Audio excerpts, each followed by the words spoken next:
다음에 저희가 사용하고 있는 바이오 센서에 대해서 말씀을 드리고 그 다음에 그 바이오 센서를 이용해서 어떤 업데이트를 작성했는지에 대해서 말씀을 드리도록 하겠습니다. 앞에 이제 발표 있으신 분이 옵틱스 관련해서 많이 말씀을 해주셨는데 보통 저희 자성하는 쪽에서는 보면 이제 옵틱스가 이제 골든 스탠다드로 저희가 쫓아가는 입장이고 저희가 어떻게 하면 그 옵틱스를 대체할 수 있을까 이런 연구를 많이 하고 있는데요. 오늘도 약간 내용들이 그런 내용들이 많이 있을 것 같습니다. 저희가 사용하는 바이오 센서는 여기 보시는 것처럼 저희 이름은 사실 매그네틱 나노 센서라고 이름을 붙였지만 기본적으로 그 GMR 센서라고 생각하시면 됩니다. 그래서 이 자이언트 매그네틱 레지스턴스라는 효과를 이용해서 저희가 센서를 구현을 했고요. 여기 보시는 것처럼 센서 전체 크기는 12mm 정도 되는 작은 한 손톱 정도 되는 크기의 센서를 8x8 어레이로 제작을 했고요. 기본적으로 이 센서를 좀 더 확대를 해보시면 여기 보시는 것처럼 8x8의 센서들이 있고 각각의 센서를 저희가 독립적으로 구동할 수가 있습니다. 그래서 각 센서 하나하나를 이용해서 원하는 몰레큘이나 원하는 측정을 할 수가 있게 됩니다. 그래서 이게 저희가 뭐 새롭게 만든 센서는 아니고 아까 말씀드린 것처럼 GMR 센서가 있고 이 GMR 센서는 여러분들이 쓰시는 그 하드디스크 드라이브에 이미 오래전부터 사용되고 있는 센서인데 저희가 좀 특이하게 했던 건 뭐냐면 이렇게 여기에 들어가는 센서들은 대부분 이제 하나의 센서를 이용해서 나오는 자기장을 측정한다면 저희는 이렇게 어레이 형태로 만들었고요. 그리고 바이오 어플리케이션에 적합할 수 있도록 패시베이션 레이어를 잘 설계했다라고 이해하시면 될 것 같습니다. 어떻게 작동되는지 말씀을 드리려고 하는데 기본적으로 이 GMR 센서라는 거는 외부에 있는 자기장을 측정하는 센서라고 생각하시면 됩니다. 그래서 여기 보시는 것처럼 자성 물질과 비자성 물질을 이렇게 교대로 잘 스태킹을 하면 아래쪽에서는 이 마그네틱 인터랙션들이 굉장히 강하게 일어나서 한쪽 방향으로 고정이 되고 위쪽에 있는 가장 위쪽에 있는 레이어가 외부 자기장에 의해서 쉽게 자화된 방향을 변경할 수가 있게 됩니다. 그럼 저희가 이 상태에서 전기를 흘려주게 되면 이 구리 레이어로 보통 많은 전류들이 흐르게 되는데요. 이 전류들이 흐르면서 이 인터페이스에서 스캐터링이 일어납니다. 스캐터링이 일어나면서 그거에 의해서 이제 전기 저항 값이 결정이 되게 됩니다.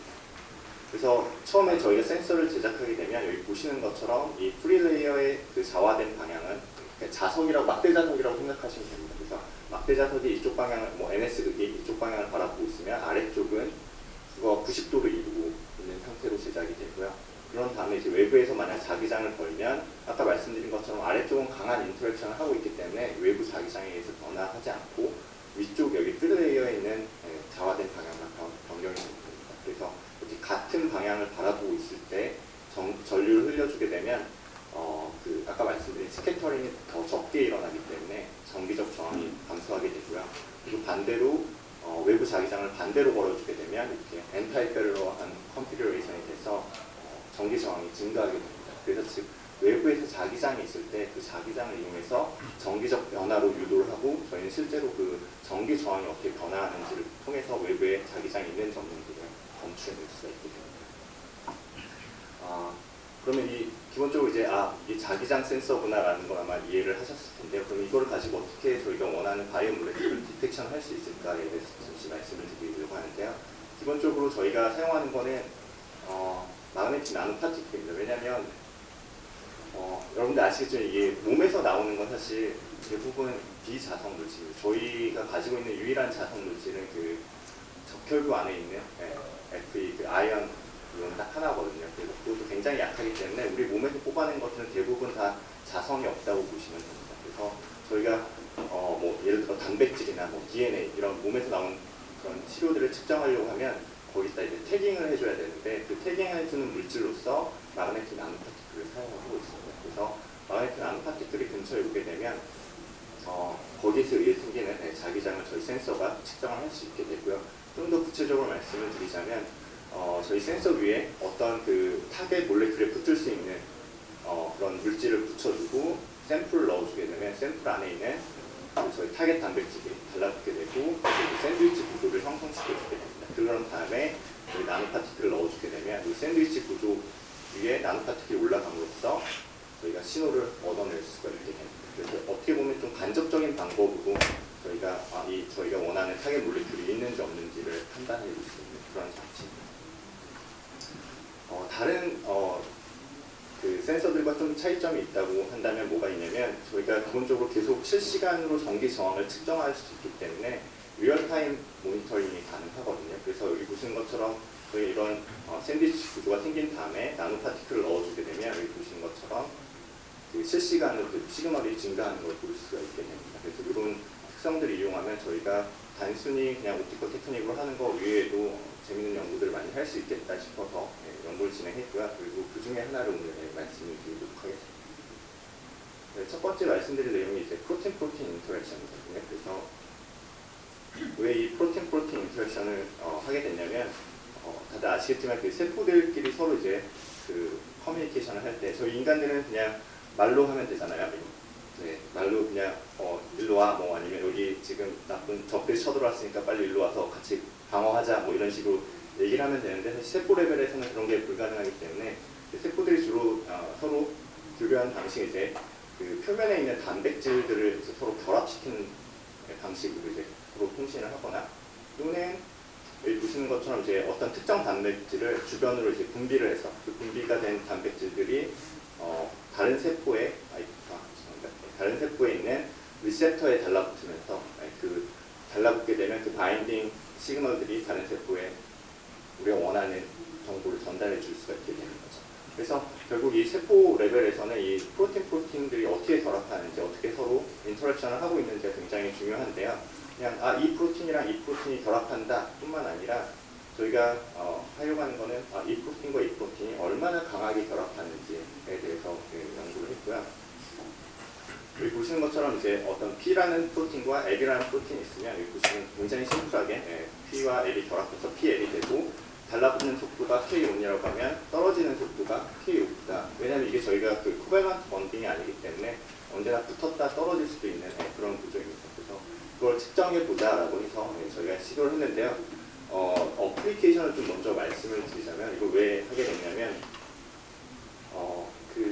사실 이거 처음 슬라이드 만들 당시만 해도 이분들이 이제 노벨상을 안 받으셨는데 작년에 노벨상을 수상하셨다고 하더라고요. 이분들이 이제 밝혀낸 게 어떤 거냐면 이제 그 PD-1이라고 하는 거는 사실 그 T셀이라고 저희 이면셀 중에 T셀과 B셀이 있는데 그 T셀들이 이 캔서셀 같은 경우에 앱노멀한 셀이기 때문에 돌아다니면서 이런 앱노멀한 셀을 발견하면 공격해서 제거하게 됩니다. 근데 이 PD-1이라고 하는 거는 일종의 그 이뮨 리스폰스의 브레이크 역할을 해주는 몰레큘이거든요. 그래서 어떤 역할을 하냐면 만약 캔서셀에 이 PD-L1 또는 PD-L2가 많이 발현이 돼 있으면 이 친구들이 이 T셀의 PD-1과 결합을 하게 됩니다. 그러면 여기에 결합하면서 발생되는 신호가 뭐냐면 이 T셀로 하여금 나는 너희 편이니까 공격 그만해라 라는 브레이크 역할을 하게 되는 거죠. 그래서 실제로 이 캔서 셀들이 이 PD-L1과 PD-L2를 굉장히 많이 발현하고 있으면 실제로 이런 이뮨 리스폰스들이 잘 안 일어난다라는 걸 이미 이분들이 이제 밝혀내서 노벨상을 받으셨는데 그러면 저희 입장에서는 이거를 잘 막아내면 캔서를 다시 이뮨 리스폰스를 위해서 제거할 수 있겠다라고 이제 생각을 한 거고요. 그래서 이제 제약회사들이 많이 그 결합을 방해하는 약물들을 많이 개발했습니다. 실제로 지금 FDA 승인이 돼서 사용이 되고 있는 걸로 알고 있고요. 그러면 사실 이 드러그가 결국 요거를 방해하기 위해서는 이게 서로 결합하는 것보다 더 빨리 결합을 해줘야 사실 블락킹이 가능하기 때문에 그런 거 입장에 생각해보면 요 K1과 K5 값을 굉장히 정확하게 인지를 하고 있어야 되고 저희가 새로 개발할 신약도 거기에 맞게끔 잘 타겟팅을 해야 된다라는 생각이 들어서 그럼 저희가 이걸 측정해보자라고 이제 생각을 했고요. 실제로 지금 그런 기술이 없냐? 사실 있습니다. 아까 말씀드린 옵티컬 테크닉이 지금 고급 스탠다드인데요. SPR이라고 하는 Surface Plasmon Resonance라는 방법을 이용해서 실제로 프로틴과 프로틴이 얼마나 빠르게 결합하고 있는지를 이미 보고 있는데요. 여기서는 그 굉장히 얇은 골드 뜰른 위에다 저희가 원하는 단백질을 붙이고 그 단백질에 달라붙을 수 있는 단백질을 흘려줄 때 그 단백질들이 달라붙으면서 이렇게 광학적인 신호가 바뀌게 됩니다. 그러면 그걸 읽어내면 여기 보시는 것처럼 바인딩 커브도 얻을 수 있고 언바인딩 커브도 얻을 수 있게 됩니다. 그래서 이 바인딩, 언바인딩을 이용해서 K1과 아까 말씀드린 K5 값을 계산해낼 수가 있는데요. 문제는 뭐냐면 이게 기본적으로 굉장히 벌키한 시스템이고 옵틱스를 이용하기 때문에 기본적으로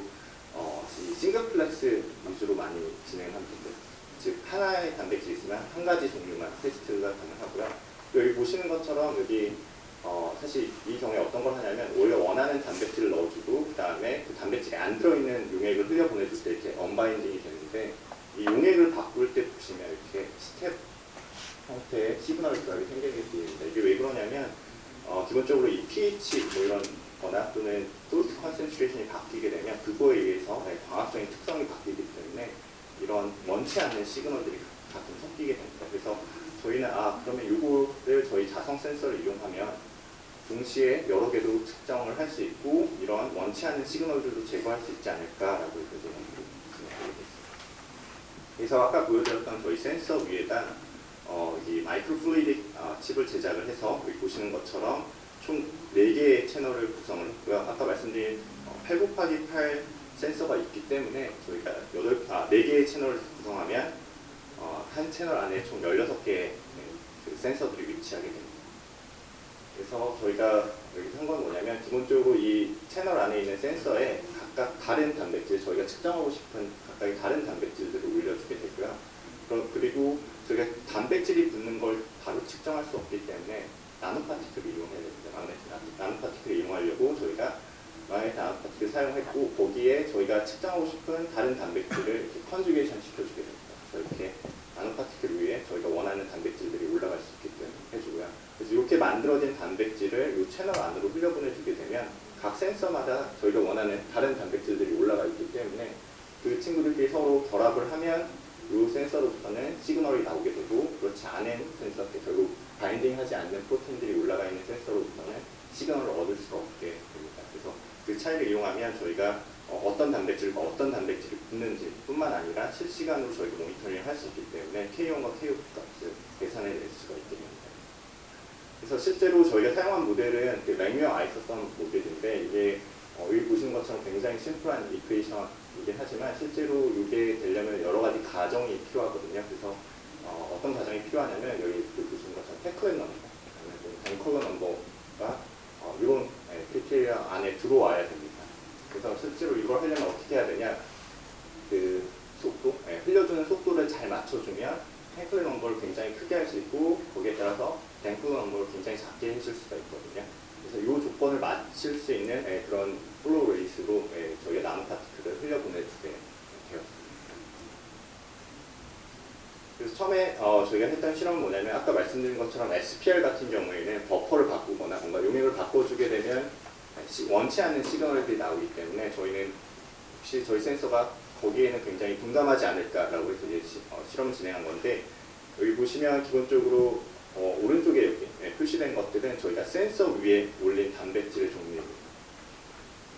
그리고 아까 말씀드린 것처럼 저희가 총 채널이 4개 있기 때문에 여기 보시는 것처럼 1, 2, 3, 4번 채널에 각각 나오는 시그널들을 표시한 거고요. 그러니까 각 1번 채널에는 총 16개의 센서 시그널이 나올 수 있다라고 생각하시면 됩니다. 그래서 저희 초반에는 이 PBS 버퍼인데요. 버퍼 솔루션 pH 7.4인 친구를 초반에 다 동일하게 채워놓은 다음에 그 다음에 그 마그네틱 나노파티클이긴 한데 거기 위에 프로틴 A라는 단백질과 바이오틴이라는 단백질이 붙은 그런 나노파티클을 넣어주게 됩니다. 그러면 그 프로틴 A라는 친구는 여기 보시는 것처럼 IgG1, IgG2A 이런 IgG 계열들과 결합을 하고요.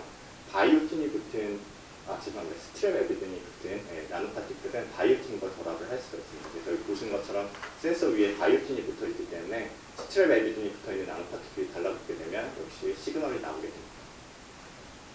그래서 여기 보시는 것처럼 처음엔 7.4, 7.4 같은 버퍼이기 때문에 전혀 시그널 변화가 없는 걸 확인하실 수가 있습니다. 여기 보시면 다른 IgM 또는 BSA 시그널을 보시면 용액이 바뀌더라도 그대로 유지되는 걸 확인할 수가 있습니다. 그 얘기는 용액을 바꾸더라도 저희는 전혀 센서 시그널이 영향을 받지 않는다라는 걸 확인하실 수 있고 그러면 이 친구는 왜 갑자기 이렇게 시그널들이 다 사라졌냐?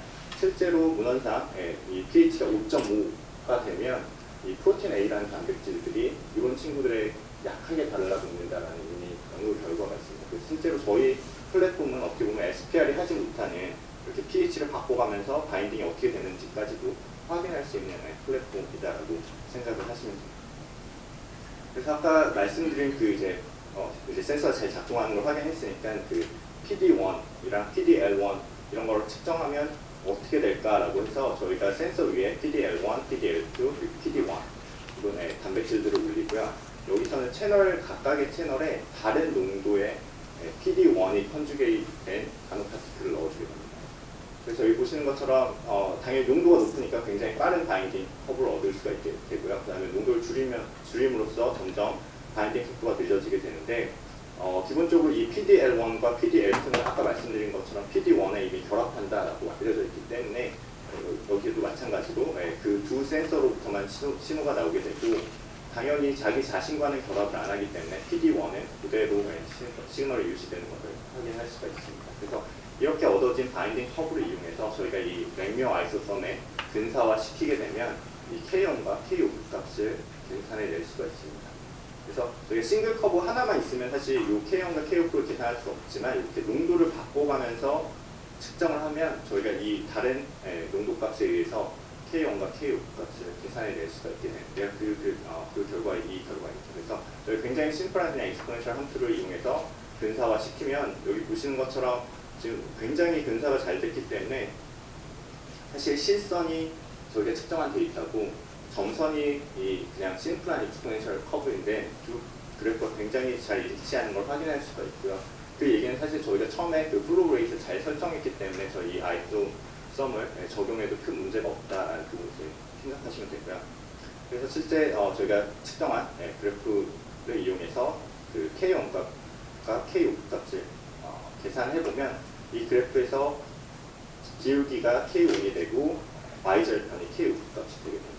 그 값을 이용해서 계산을 했더니 실제로 SPR이랑 측정했던 결과랑 크게 다르지 않다라는 걸 저희가 발견했고 그러면 저희가 측정도 꽤 정확하게 되고 버퍼를 바꾸거나 pH를 바꿔도 여전히 측정이 가능하기 때문에 SPR이 하지 못하는 다른 연구들도 가능하지 않을까라는 생각을 했습니다.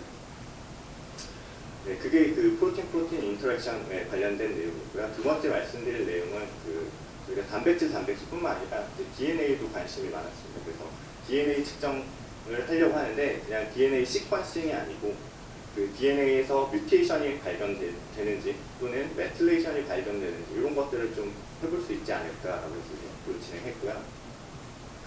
왜 이 뮤테이션에 저희가 집중을 했냐면 당연히 저희가 시퀀싱을 하기에는 굉장히 어렵습니다. 플랫폼 자체의 한계도 있기 때문에 그 모든 시퀀싱을 하기는 어려운데 저희가 그 포인 뮤테이션 같은 것들은 쉽게 측정할 수 있겠다라고 생각을 했고요. 그럼 포인 뮤테이션을 측정하면 좋은 점이 뭐냐면 암도 예를 들어 폐암이나 위암도 다 그냥 폐암, 위암으로 이제 구별을 하지만 실제로는 DNA 레벨에서 들여다보면 뮤테이션 된 부분들이 굉장히 다르거든요. 그리고 그 다른 뮤테이션에 의해서 다른 약물이 더 훨씬 효과적으로 잘 작용한다는 게 이미 밝혀졌기 때문에 그러면 저희는 그런 어디서 포인 뮤테이션이 있는지 이런 걸 빠르게 판단하면 어떤 약물을 투여해 줘야 될지 판단할 수 있겠다 싶어서 저희가 이 센서를 가지고 그런 포인 뮤테이션에 집중을 해보자라고 생각했고요.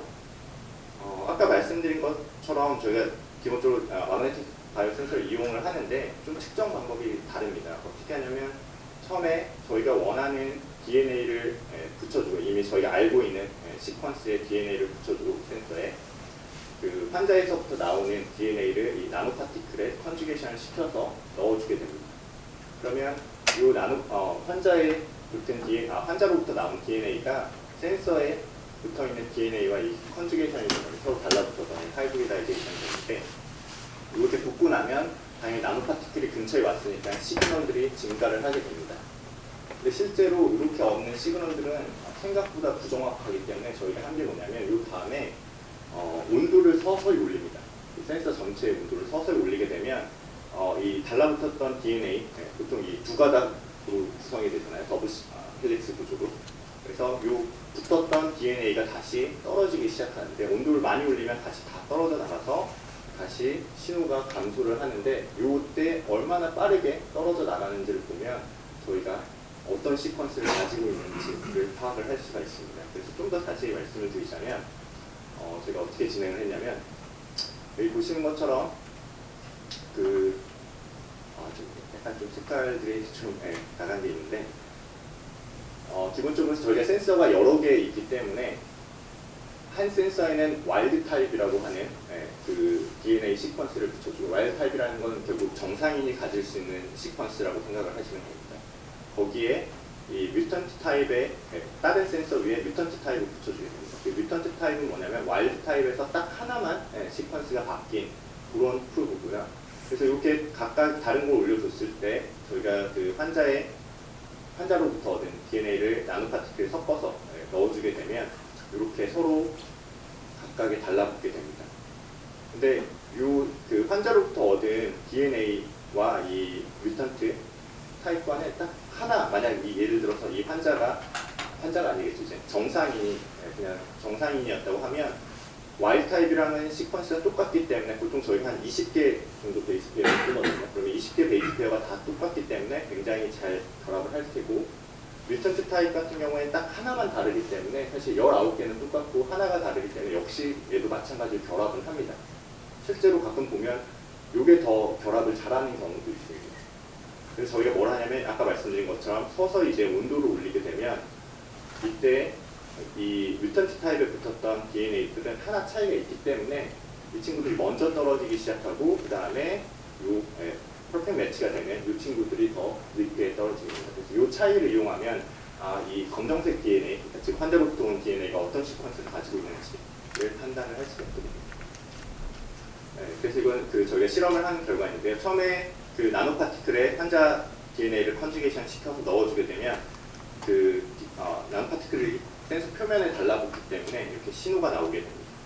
여기 보시면 뮤턴트로 코팅된 센서에 더 많은 신호가 나오는 걸 보면 이것만 가지고 판단하면 뮤턴트 시퀀스랑 똑같은 시퀀스를 가지고 있을까라는 생각을 하시게 될지도 모르는데, 실제로 온도를 올려보면 또 높은 시그널이 나왔던 뮤턴트 타입에서 더 빠른 시그널 드랍이 나오게 됩니다. 그 얘기는 이 샘플은 결국 와일드 타입이랑 같은 시퀀스를 가지고 있었던 거예요. 그래서 여기 보시는 것처럼 여기 이 부분을 확대해 보면 이렇게 표현이 되는데, 실제로 이제 X축은 온도라고 생각하시면 됩니다. 시간에 따라 온도를 저희 서서히 올리게 되면 뮤턴트 타입 센서 시그널이 빨리 떨어지고 와일드 타입 시그널이 천천히 떨어지게 되고, 그 차이를 보면 저희가 얘는 뮤턴트를 가지고 있는지 와일드 타입을 가지고 있는지 판단할 수가 있고요.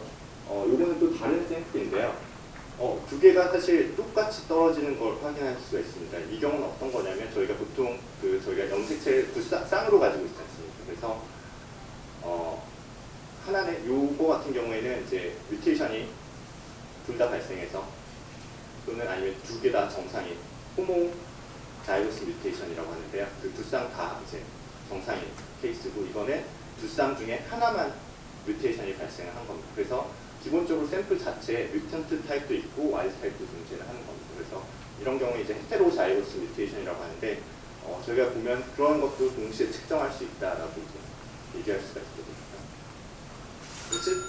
그래서 저희가 실제로 그 센서를 이용해서 그 셀라인 DNA들을 측정을 해봤습니다. 그래서 이 셀라인들은 이미 저희가 다 시퀀싱을 한 데이터이기 때문에 뭐가 뮤테이션이 있는지 다 알고 있는 셀라인들인데, 그걸 이용해서 저희가 실제로 포인 뮤테이션이 있는지 없는지 이런 식으로 표현을 해봤더니 정확히 그 시퀀싱 데이터랑 일치하는 걸 확인할 수가 있었고요.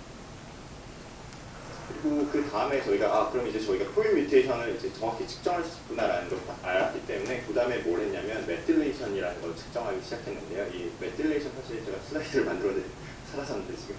그 메틸레이션이 왜 중요하냐면, 보통 DNA가 있으면 DNA를 저희가 이용해서 거기에 필요한 단백질들을 만드는 거지 않습니까? 그래서 DNA를 저희가 그 생명활동의 설계도라고 이제 얘기를 하는데, DNA가 있으면 거기에 이제 그걸 이용해서 mRNA를 만들고 mRNA를 통해서 프로틴을 만드는데, 그 처음에 mRNA를 만들 때 보통 이 프로모터 리진이라고 해서 그 DNA의 어떤 한 영역에 그 인자들이 달라붙습니다.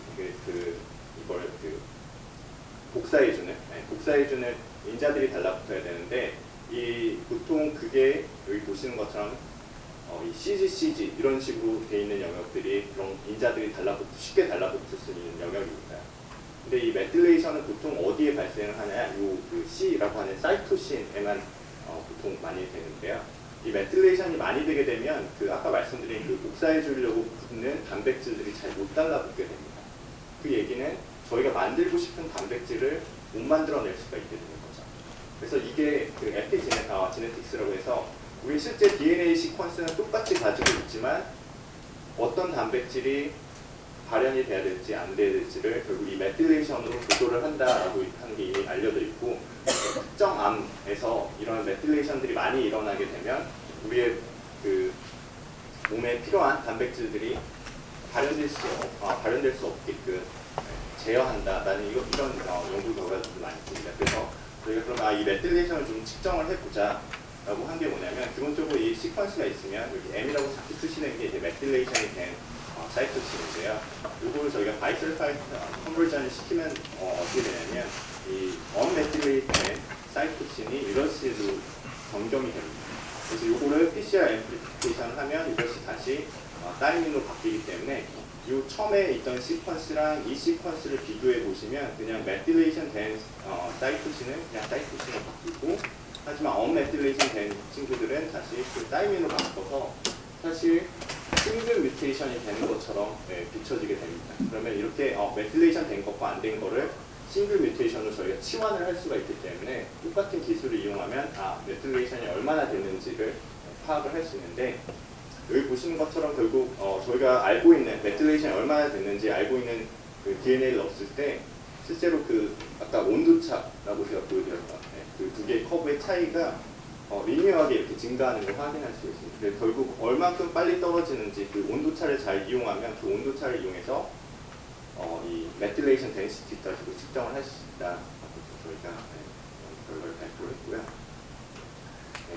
여기까지 오늘 준비한 내용이고요. 그래서 저희가 기본적으로 저희 센서를 이용하면 이렇게 프로틴 인터랙션뿐만 아니라 DNA의 뮤테이션 또는 메틸레이션도 측정을 할 수 있다라고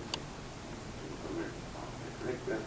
그리고 사실 이 결과들은 대부분 저희가 그 스탠포드에 있을 때 같이 연구를 했던 내용들 여기 보시면 이게 사실 의대랑 좀 일도 많이 하고, 왜냐면 샘플 같은 거 없고 하려면 의대랑 많이 일을 해야 돼서 많은 의대 분들 또는 저희도 여기 DNA 같은 경우는 이쪽 덴마크 의대랑 일을 많이 했었습니다. 저희 지금 현재는 유아의대에서 이어서 연구를 산업센터 관련해서 연구를 많이 하고 있습니다. 들어주셔서 감사합니다.